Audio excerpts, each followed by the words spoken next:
Kepala Staf Kepresidenan Republik Indonesia Muhammad Kodari meninjau lokasi pembangunan Koperasi Merah Putih di Kelurahan Panarung, Kecamatan Pahandut, Kota Palangkaraya, Jumat 31 Oktober. Lahan seluas 594 meter persegi ini merupakan lahan kosong aset pemerintah kota dan dikerjakan oleh personel TNI Kodim 1016 Palangkaraya. Dalam lawatannya ke Kota Palangkaraya, Kepala Staf Kepresidenan Muhammad Kodari meninjau lahan lokasi pendirian Koperasi Desa Kelurahan Merah Putih Jumat 31 Oktober.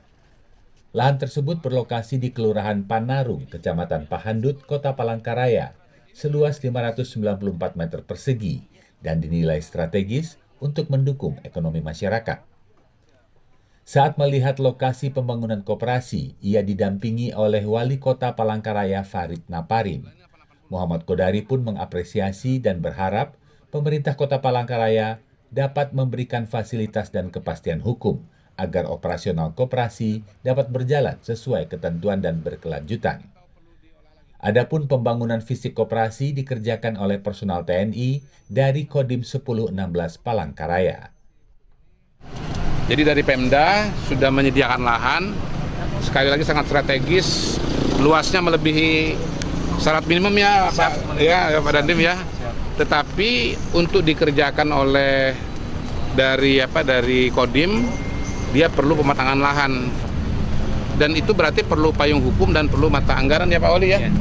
Begitu. Nah, kalau di Kota Palangkaraya ini kan kebanyakan lahan kita memang hutan dan gambut, jadi perlu pematangan yang cukup tinggi. Pemilikan lahan seperti apa Pak? Gimana? Pemilikan lahannya nanti, ini kan milik Menko.